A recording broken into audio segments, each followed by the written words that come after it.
राजनीतिक चालाकी, जिसे इंग्लिश में पॉलिटिकल प्लॉय कहते हैं, यह एक ऐसी कला है जो अक्सर तात्कालिक लाभ के लिए की जाती है। सोचिए, जब कोई नेता एक ऐसा फैसला लेता है जो तुरंत जनता को खुश कर देता है, लेकिन उसके पीछे की मंशा क्या होती है? ये चालें कभी-कभी इतनी चतुराई से बनाई जाती हैं कि हम समझ ही नहीं पाते। जैसे एक चुनावी वादा जो सुनने में अच्छा लगता है, लेकिन क्या वो वास्तव में लागू हो पाएगा? कई बार ये चालें हमें लुभाती हैं, लेकिन लंबे समय में उनके परिणाम हमारे लिए हानिकारक हो सकते हैं। ये एक तरह का जुआ है जहां कुछ लोग अपने फायदे के लिए पूरे समाज को दांव पर लगा देते हैं।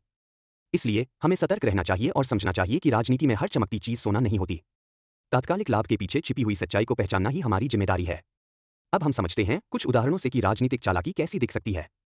मान लीजिए, किसी चुनाव के दौरान एक बड़ा विवाद जानबूझकर उछाल दिया जाता है। इसका मकसद होता है कि जनता का ध्यान किसी और अहम मुद्दे से हटाकर इस विवाद पर केंद्रित किया जाए। जैसे कोई नेता अचानक किसी सामाजिक मुद्दे को लेकर बहस शुरू कर दे ताकि लोग उस पर ध्यान दें और चुनावी माहौल गर्म हो जाए। अब सोचिए, अगर चुनाव के ठीक पहले किसी भावनात्मक मुद्दे को उछाल दिया जाए, जैसे किसी खास धर्म, जाति या समाज के लोग जबरदस्ती तंग किए जा रहे हों। इससे जनता में एक भावनात्मक प्रतिक्रिया पैदा होती है और वो उस नेता या पार्टी के पक्ष में खड़ी हो जाती है जो इस मुद्दे को उठा रहे हैं। एक और आम चालाकी का तरीका होता है चुनावी गड़बड़ी। जैसे कि किसी खास इलाके में बुरी स्थिति होने पर उस जगह पर तात्कालिक विकास कार्यों की घोषणा कर देना ताकि चुनाव से पहले उस इलाके में नेताओं का प्रभाव बढ़ सके। कभी कभी एक पार्टी जानबूझकर गरीब या हाशिए पर रहने वाले लोगों को मुफ्त में कुछ चीजें देती है, जैसे सस्ता राशन या बिजली बिल में छूट, ताकि उन्हें अपनी ओर आकर्षित किया जा सके। चुनाव के दौरान बड़े बड़े वादे किए जाते हैं, जैसे हम आपके लिए मुफ्त शिक्षा, मुफ्त स्वास्थ्य सेवा और मुफ्त घर देंगे। लेकिन जब चुनाव खत्म होते हैं तो ये वादे या तो कभी पूरे नहीं होते या फिर बहुत धीमी गति से लागू होते हैं। इसका मकसद सिर्फ चुनावी जीत हासिल करना होता है और वादों के पीछे की असली मंशा जल्दी से फायदा उठाना होती है। राजनीति में चाल मीन्स पॉलिटिकल प्लॉय का मतलब है किसी खास उद्देश्य को पाने के लिए की गई एक सोची समझी चाल या रणनीति जो अक्सर ईमानदारी और पारदर्शिता की कीमत पर होती है। ये रणनीतियां आमतौर पर सत्ता में आने, जनमत को प्रभावित करने, वोट हासिल करने या विपक्ष को कमजोर करने के लिए इस्तेमाल की जाती है। चुनावी मौसम, राजनीतिक संकट या किसी महत्वपूर्ण फैसले के समय पर इन चालों का असर सबसे ज्यादा होता है। राजनीति में एक आम चाल होती है वो वादे जो खास वोटर्स को आकर्षित करने के लिए किए जाते हैं। उदाहरण के लिए, चुनाव के समय एक उम्मीदवार कुछ ऐसी नीतियां या योजनाएं घोषित करता है जो खास वर्ग के लोगों के लिए फायदेमंद होती हैं, जैसे मुफ्त स्वास्थ्य सेवाएं, टैक्स में छूट या फिर समाज कल्याण की योजनाएं।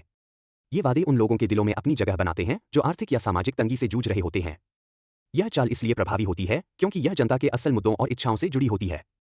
जैसे गरीब लोग टैक्स में छूट के वादे से आकर्षित होते हैं, जबकि युवा वर्ग शिक्षा और रोजगार के वादों से प्रभावित हो सकता है। हालांकि यह वादा करना और चुनाव के समय ऐसा वादा किया जाना सिर्फ वोट पाने के लिए हो सकता है और अक्सर ये वादे चुनाव के बाद न निभाए जाते हैं, जिससे जनता को ठगा हुआ महसूस होता है। अगर कोई नेता चुनाव के बाद उन वादों को पूरा नहीं करता तो उसे बेईमानी और धोखाधड़ी का आरोप लग सकता है, जिससे उसकी साख को नुकसान होता है। राजनीतिक चालों का एक और काला पहलू है दुष्प्रचार, जिसमें कोई नेता या पार्टी जानबूझकर अपने प्रतिद्वंदी के खिलाफ गलत और भ्रामक जानकारी फैलाती है। इसका मुख्य उद्देश्य विरोधी की छवि खराब करना और लोगों के बीच उसके खिलाफ नफरत या शक पैदा करना होता है। इसके लिए हमलावर प्रचार, फर्जी खबरें और व्यक्तिगत हमले किए जाते हैं। जब ये चालें काम करती हैं तो वे वोटरों की सोच को पूरी तरह बदल सकती हैं। लेकिन दुष्प्रचार का खतरा यह है कि अगर यह सामने आता है और साबित हो जाता है कि गलत जानकारी फैलाई गई थी, तो ये उस नेता या पार्टी की साख को बुरी तरह नुकसान पहुंचा सकती है। इसके अलावा यह लोगों को राजनीति से और अधिक नफरत करने और चुनावी प्रक्रिया से दूर करने का कारण भी बन सकता है। राजनीतिक चालों का एक अहम हिस्सा है समय का चुनाव।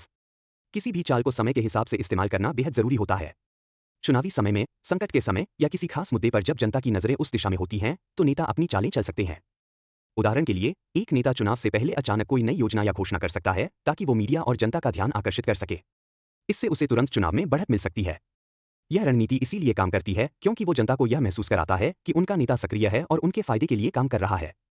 कभी कभी नेता अपने विपक्षी के खराब प्रदर्शन से ध्यान हटाने के लिए भी ये चालें चल सकते हैं। जैसे कोई विवाद उठाना या चौंकाने वाली घोषणा करना ताकि मीडिया और लोगों की सारी ध्यान उस पर हो जाए और विपक्षी मुद्दों से भटक जाएं। हालांकि राजनीतिक चालें शॉर्ट टर्म में सफल हो सकती हैं, लेकिन इनका दीर्घकालिक असर और नैतिकता पर सवाल उठता है। आलोचक कहते हैं कि इस तरह की चालें राजनीति के ईमानदारी और पारदर्शिता को कमजोर करती हैं। अगर जनता को लगे कि उन्हें धोखा दिया गया है, तो उनका विश्वास राजनीति से उठ सकता है।